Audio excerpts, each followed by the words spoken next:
Hello, I'm your host, Neil Howard. Thank you for making us a part of your day here on Health Professional Radio. Glad that you could join us.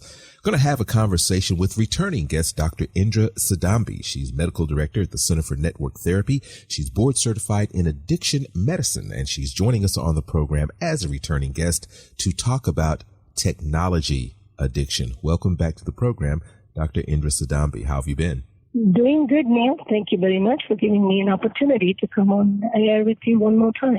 Well, it's been a while since you've been here, so give our listeners a brief background about yourself. I knew you are medical director at Center for Network Therapy. Yes, I am the medical director for Center for Network Therapy, which is located in New Jersey.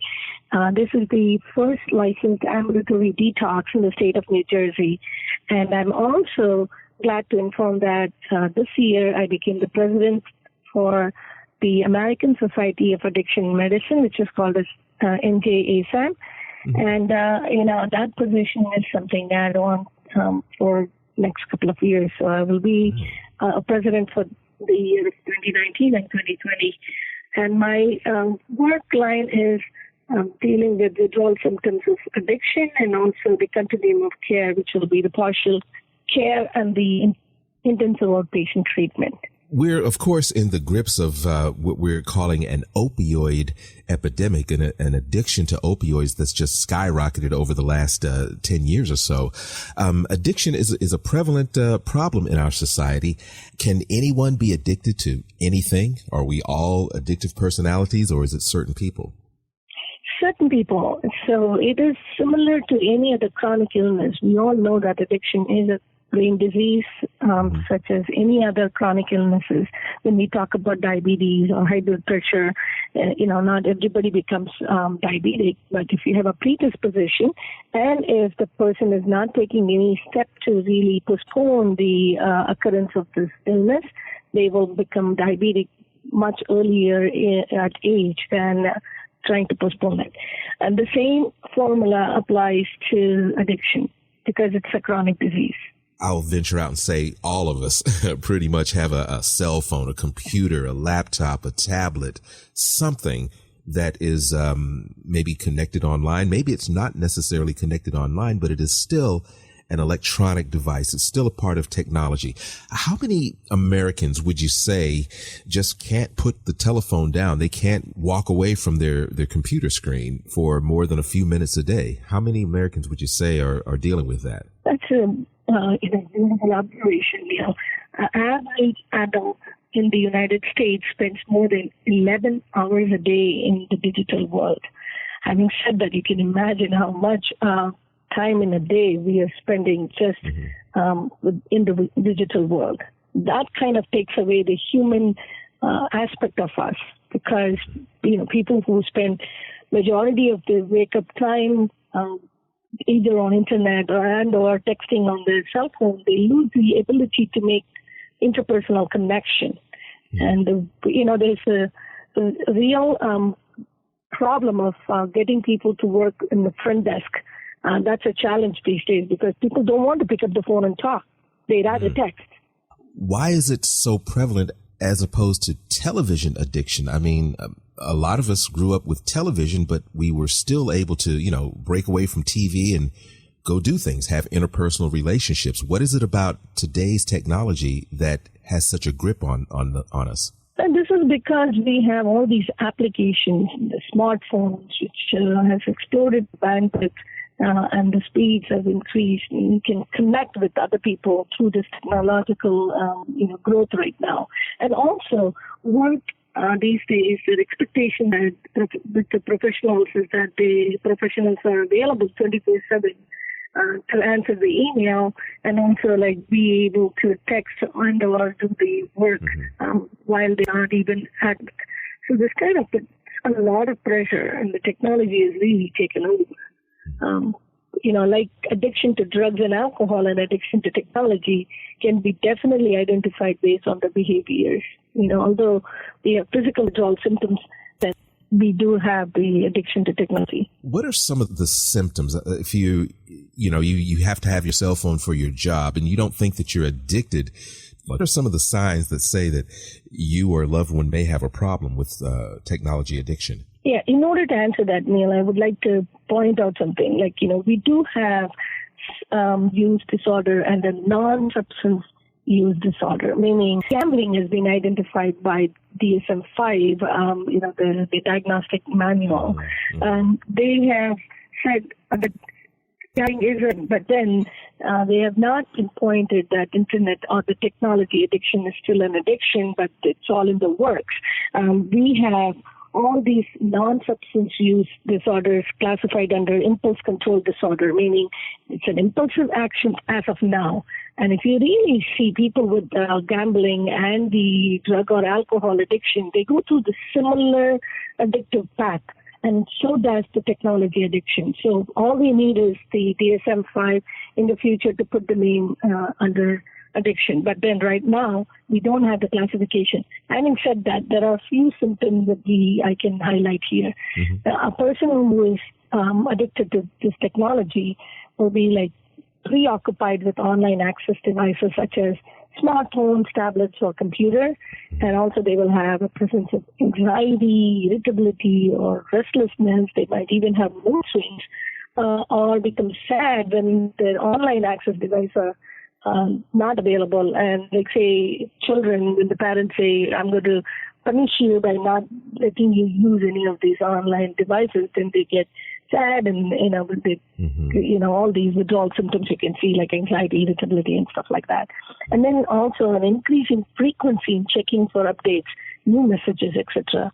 If they are into Facebook, a person will be like checking in and out of the Facebook, posting something, checking for, interaction from other people. So most of the time it's been the distractibility is there, and then unsuccessful attempts to put online access devices away.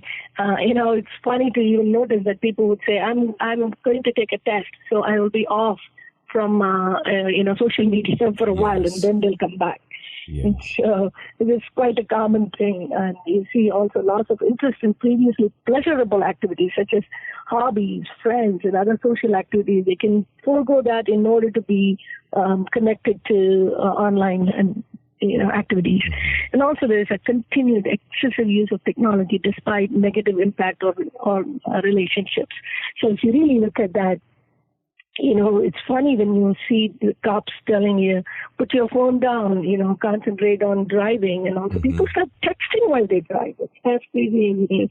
And if you walk into any restaurant, you would see the couple sitting there and children, each one of them are on their own phone. And the kids are already being on the iPad.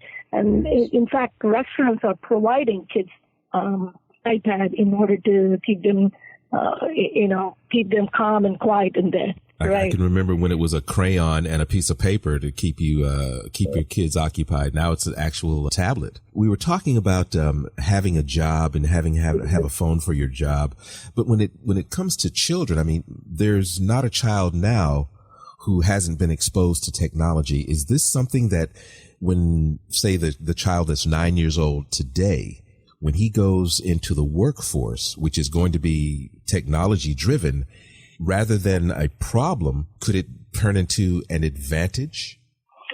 There is a study saying that any child spending more than 3 hours on the online activities, their brain growth is not up to par. So we don't want to encourage this. But unfortunately, I do see younger parents, they try to teach kids through iPad. They would say, hey, this is so good. They can learn more than what I can teach them. And also they put those apps on their iPad so that the kids start enjoying, Sesame Street and stuff like that right on the iPad. And, the alphabets are taught in such a way, the kids enjoy iPad. They think they're going to make their children smart, learn alphabets at an early age, or identify colors. But what the parent is missing is human interaction is important. And it's also it does have a problem with the growth of the brain cells when a child is being hooked onto this kind of technology. It's not good for their growth. So and of no course, advantage. Having said that, we do see Yes, there is no advantage in that. And, unfortunately, schools are pushing more and more for computer-based learning, and kids don't even, we used to laugh at 10th graders, they passed 10th grade, but they can't spell. Now, welcome to America. We are going to have more problems because unless you have internet and internet connection and computers, there will be so much, challenge about, writing. Everything has been written on the computer, auto-correction and stuff like that.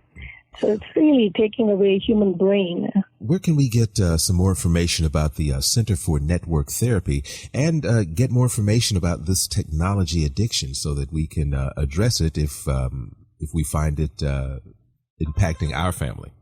So the Center for Network Therapy can be easily accessed.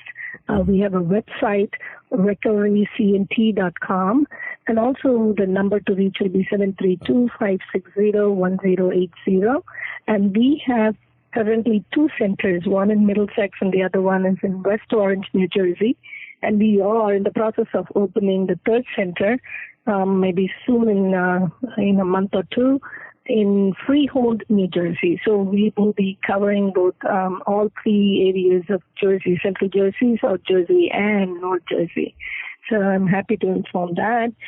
And, we have 3 centers and, the phone calls are easy to get an answer right away. And I think it's easy to reach us either by calling and or by going online.